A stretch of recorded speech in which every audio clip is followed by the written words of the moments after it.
Kadang-kadang orang menyamakan, terus dicari mirip-mirip berarti sama. Happy Easter dipadak-padak nih karo Dewi Istar, terus hubungannya itu apa? Kadang itu era sekarang itu susah. Jangan mengucapkan lagi Happy Easter, tapi ucapkanlah Happy Passover. Podo ae itu. Jadi orang tidak tahu sejarahnya, terus kita gaduh. Mirip dengan kata Allah itu, orang tidak tahu sejarahnya gaduh. Nah, kata Happy Easter itu mula-mula penerjemah Alkitab dalam bahasa Inggris. Namanya William Tyndale. Itu hidup sejaman dengan Luther tahun 1525. Jadi baru Luther reformasi 1517. Kemudian ketika dia menerjemahkan Alkitab, dia menjumpai kata Pesah dalam bahasa Ibrani. Pesah itu artinya apa sih? Dilewati. Kapan itu terjadi? Pada saat Tuhan mengirimkan tulah yang ke-10, yaitu anak sulung mati. Di rumah-rumah orang Israel yang ada tanda darah domba di pintu-pintu rumah itu, maka maut melewati rumah yang ada tanda darah penebusan. Firman Tuhan di dalam Keluaran pasal 12 ayat 13 dikatakan vera iti et hadam, dan apabila aku melihat darah itu, maksudnya tanda darah itu, ufesahti, aku akan lewat alaihem, atas kalian. Ufesahti, u itu dan, fesah lewati, ti aku, maka atau dan lewatlah aku alaihem, atas engkau sekalian. Jadi jelas Pesah itu dilewati oleh kematian. Orang-orang Mesir anak sulung, termasuk anak sulung Fir'aun yang akan mengganti penganiaya bangsa Israel itu, mati. Tapi bangsa Israel selamat karena tanda darah penebusan. Makanya Paskah Kristen itu penggenapan dari Paskah Keluaran Yahudi. Barang siapa percaya kepada anak domba Allah yang menghapus dosa dunia, dia diselamatkan dari kematian. Makanya li'annahu hakada akhaballahul alam hatta badala ibnahul wahid likai la yuhlika kullu man yu'minu bihi bal takunu lahu hayatul abadiyah. Karena begitu besar kasih Allah akan isi dunia ini, sehingga ia telah memberikan putranya yang tunggal, anaknya yang tunggal, supaya setiap orang yang percaya kepadanya, kuluman yu'minu bihi, tidak binasa, melainkan memperoleh hidup yang kekal. Berkat apa? Tanda darah. Makanya ketika William Tyndale melihat tentang dilewati oleh kematian, dia lihat, oh ini Passover. Jadi Pesah diterjemahkan Passover. Begitu lihat perjanjian baru, Tuhan Yesus merayakan Paskah. Aku rindu makan Paskah bersama para murid itu. Lalu Paskahnya Yesus sendiri tidak hari Jumat kan? Kamis perjamuan akhir, hari Jumat Yesus disalib. Tapi Paskah kemenangannya kan hari Minggu. Jadi hari Minggu itulah Paskahnya Kristen. Sudah beda dengan Paskah Yahudi. Karena Paskah Yahudi itu adalah Paskah keluaran dari tanah Mesir, digenapi dengan Paskah Kristen, Yesus bangkit dari antara orang mati. Makanya dia menemukan kosakata bahasa yang dilatar belakangi oleh bahasa-bahasa Anglo-Saxon kuno. Makanya berasal dari kata os yang artinya yang pertama. Bahasa itu seperti bangkit ya.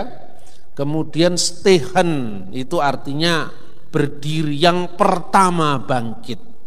Karena Yesus itu yang sulung dari segala yang nanti akan dibangkitkan oleh Allah, buah sulung kebangkitan. Sejak saat itu kata Easter masuk dalam Alkitab bahasa Inggris. Ora enek hubungane karo Istar. Karena Istar itu disembah itu di Timur Tengah kuno. Itu munculnya kata itu di Eropa. Hubungannya apa? Itu dikait-kaitkan. Nimrod telah menyembelih. Nimrod ya alamat enti. Uripe tahun piro. Iya toh? Itu dikait-kaitkan. Makanya kacau. Termasuk kata Allah ini. Karena orang Muslim menggunakan kata Allah, terus Kristen dasare ora seneng karena dikritik terus pegel. Nah, males tuh akhirnya. Makanya membangun teologi itu ndak boleh didasarkan atas balas dendam. Nggak boleh. Teologi itu otaknya harus bersih, hatinya bersih supaya Roh Kudus membimbing kita di dalam ketulusan, kemurnian. Tidak boleh ada sebersit pun kebencian di hatimu, termasuk orang-orang yang menolak kita. Karena Kristus pun mengatakan apa? Ampunilah mereka karena mereka tidak tahu apa yang mereka perbuat. Lah kita akan ngikuti Yesus. Jadi dibenci santai saja, enggak apa-apa, orang enggak ngerti itu. Gitu loh. Jadi kadang-kadang orang dikait-kaitkan Easter dengan Istar. Kemudian ada lagi orang mengatakan Menahemma dengan Muhammad. Kemudian dikait-kaitkan lagi Yesaya pasal 29 dan 11 di mana dikatakan bacalah, aku tidak bisa membaca karena kitab ini termaterai, dikaitkan dengan Nabi Muhammad di Gua Hira. Ini yang terjadi kan. Makanya membaca Alkitab kalau tidak ada konteksnya kan pada bingung. Terus hubungannya apa itu?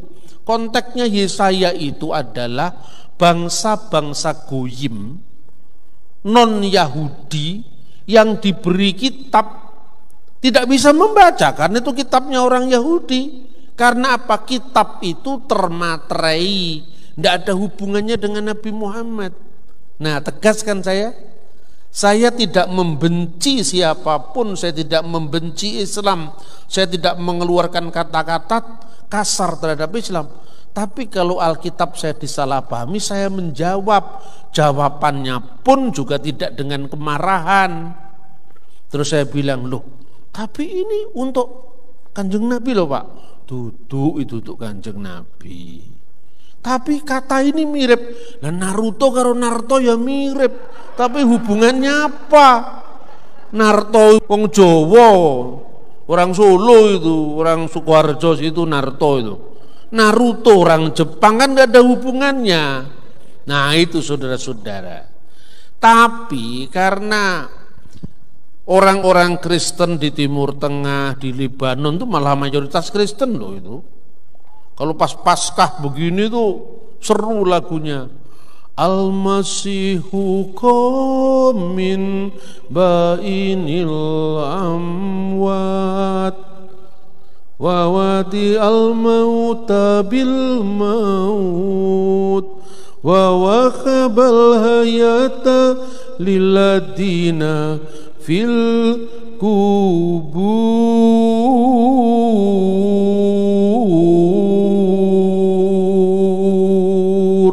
Al-Masikhom Hakkom, Kristus telah bangkit. Ya benar dia telah bangkit. Ini Alkitab ini rane hubungannya karo Al-Quran. Tapi kok ngaji Pak, ya podo ae to. Wong Jawa, Solo, Islam, Kristen mau copat sama saja. Bener enggak? Waktu zamannya Covid mula-mula itu orang semua pada stres, takut. Saya rengeng-rengeng nembang. Nah kalau saya nembangnya selalu Kristen kan orang mendengarkan kadang-kadang wah Kristen terus itu loh. Saya enggak, saya bagilah. Yang penting intinya kan Kristen. Nembang saya. Singgah singgah suminggah sumise sumise kang adoh suminggah mring mula bukane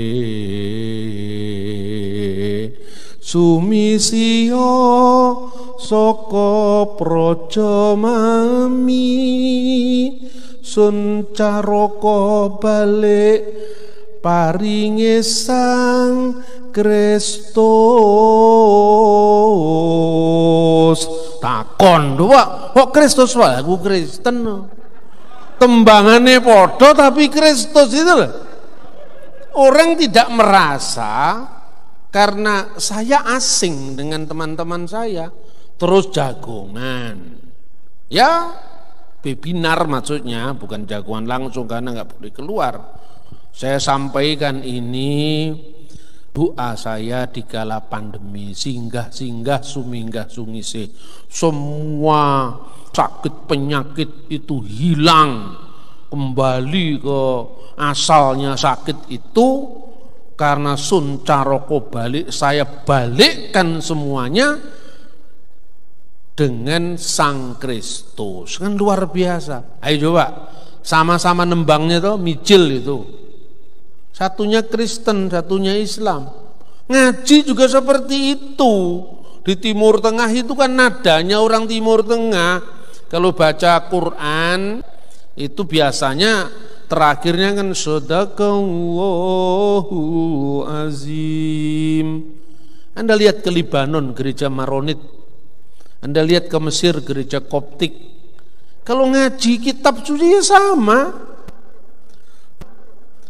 Fil badil kanal kalimah wal kalimatu kana indallah wa kana kalimatullah hadza kana fil badi indallah kullu shay'in bihi kana wa bi ghairihi lam yakun shay'un mimma kan al-mazdu lillahi daiman. Pada mulanya adalah firman, dan firman itu bersama-sama dengan Allah, dan firman itu adalah Allah. Ia sejak semula bersama-sama dengan Allah. Segala sesuatu dijadikan oleh Dia, dan tanpa Dia tidak ada suatu pun yang jadi dari segala yang telah dijadikan. Segala kemuliaan bagi Allah senantiasa. Amin. Coba nadanya kan mirip. Shadaqallahul adzim. Kalau baca Mazmur diakhiri haleluya. Min mazamir, dari Mazmur. Liyabina Dawudin Nabi wa Maliku Tohir, dari Raja Daud Nabi kita. Barokatuhu alaina amin, berkatnya atas kita amin. Terus dijawab haleluya. Coba bandingkan. Shadaqallahu adzim. Mirip toh? Ya seperti mijil tadi juga mirip. Ya toh? Jangan-jangan kalau orang kok mirip-mirip Pak, kok mirip sekali, ya memang podo-podo Arabe, podo-podo Timur Tengah. Ya toh? Haleluya, cukup sekali aku merasa lain kegagalan cinta. Wong nada dipersoalkan. Di Indonesia nada jadi agama, padahal bukan begitu. Agama iman itu adalah konsepnya, imannya, teologinya, bukan nadanya. Ya di Indonesia coba kalau qasidah kan pasti Islam. Di Timur Tengah enggak begitu, Paskah begini. Al-Masihukum bil hakikatikum. Al-Masihukum bil hakikatikum. Kristus telah bangkit. Sungguh benar dia telah bangkit. Itu budaya, saudara-saudara, bukan agama. Di Indonesia kan mudah sekali kan, kalau orang Kristen nyanyinya mesti dianggap itu Kristen, budaya Barat. Karena budaya itu sama-sama Kristennya. Itu kalau nyanyi orang Tionghoa sama orang Jawa udah beda. Coba lagu-lagu Tionghoa itu. Ya, ku mau cinta Yesus selamanya, itu dari tirai bambu itu. Nadanya itu, ku mau cinta Yesus selamanya. Itu model budaya tirai bambu, budaya Cina. Ini orang Jawa kecilannya di Jogja atau di Solo, ngarang lagu terpengaruh. Yo, ada lagu Katolik di Mada Bakti. Siapa yang sekolah Katolik masih nyanyi lagu itu? Ku mohon ya Tuhan, buka hati hamba, supaya hamba mengidungkan perintahmu. Yang nulis lagu itu orang Jogja, biasa nyanyi sejak kecil. Gundul gundul pacul gembelengan, bener apa enggak? Ku mohon ya Tuhan. Lo itu nada itu netral, tapi isinya yang tidak netral. Kalau ngaji apa dulu isinya, bener enggak saudara-saudara? Nah begitu juga bahasa.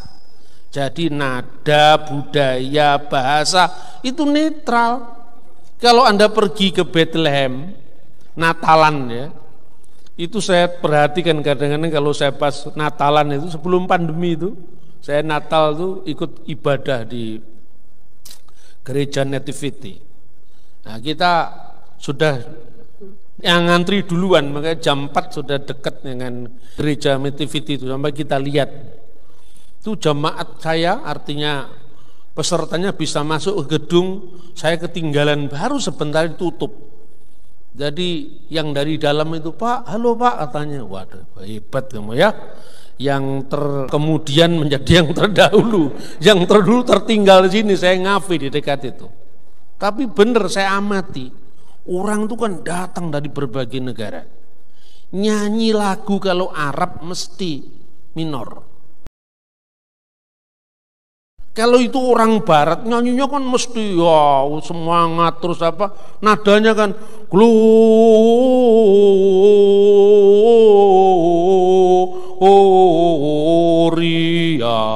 in excelsis Deo. Kalau orang Arab enggak begitu.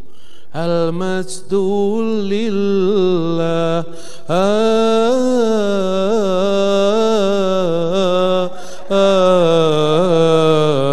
Al-Masdulillah. Gloria in excelsis Deo itu al-masdulillahi fil ali wa alal arti salam wa bin nasil masarot. Itu ayat Alkitab. Saya kasih ceramah di salah satu lembaga Islam, udah lama itu, di IAIN Sunan Kalijogo, di IAIN Ciputat. Nah, suatu saat saya diundang ke Fakultas Usuluddin, ditanya saya itu, ya saya jawablah, Pak Bambang, Bapak ini kan orang yang sangat dekat dengan kekristenan Timur Tengah. Iya, kenapa saya bilang? Bapak bisa kasih contoh ngaji dalam bahasa Arab? Bisa lah, saya disuruh kok, masih undangan disuruh kan, ya mau saya ngaji dari Alkitab. Terus yang dari fakultas lain, syariah marah-marah.